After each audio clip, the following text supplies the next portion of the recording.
Pasahero ng Cebu Pacific na kakalapag lang sa Bohol Airport inaresto matapos marinig ng flight attendant ang pagbibiruan ng dalawang pasahero tungkol sa bomba. Arestado ang isang pasahero ng Cebu Pacific Flight 5J617 matapos magbiro tungkol sa bomba sa paglapag sa Bohol Panglao International Airport kahapon. Sa investigasyon, kalalapag lamang ng eroplano pasado hating gabi kagabi nang marinig ng flight attendant ang biro ng dalawang pasahero. Agad na tumugon ng CAAP Security and Intelligence Service at inaresto ang mga pasahero. Hiniling ng piloto na agad na i-clear ang cabin at bagahe para masusing mag-inspeksyon sa eroplano. Kinumpirma naman ng mga otoridad na walang banta ng bomba sa aircraft. Ligtas din ang lahat ng mga pasahero at crew at nagpatuloy ang operasyon ng flight ng walang karagdagang insidente.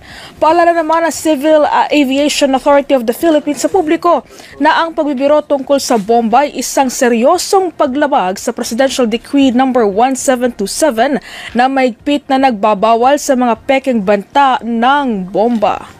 Ganito din ang nangyari noon sa eroplano din ng Cebu Pacific na naaberya ang flight dahil sa bomb joke sa pamamagitan naman ng isang sulat. Samantala ho na itinigil muna ang operasyon ng Bicol International Airport sa Daraga Albay dahil po yan sa bomb joke. Sabi po ng Civil Aviation Authority of the Philippines o CAAP na papaalis na papuntang Maynila sana ang Cebu Pacific Flight 5J326 nang may makitang sulat sa lavatory ng eroplano na may nakalagay na salitang bomb.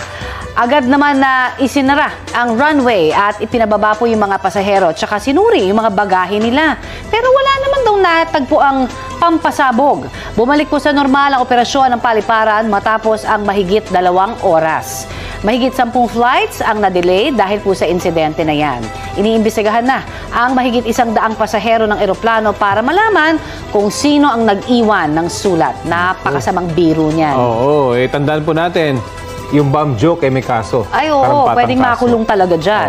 Paulit-ulit natin pinapaalala para bigyan ng babala ang mga kababayan natin Pilipino na mahigpit na pinagbabawal ang pagbabomb joke sa airport man at iba pang pampublikong transportasyon. Dahil pwede kayong makulong ng hanggang 5 taon at multang 40,000 pesos. Kaya wag na wag nyo itong susubukan kahit ito'y biro lamang.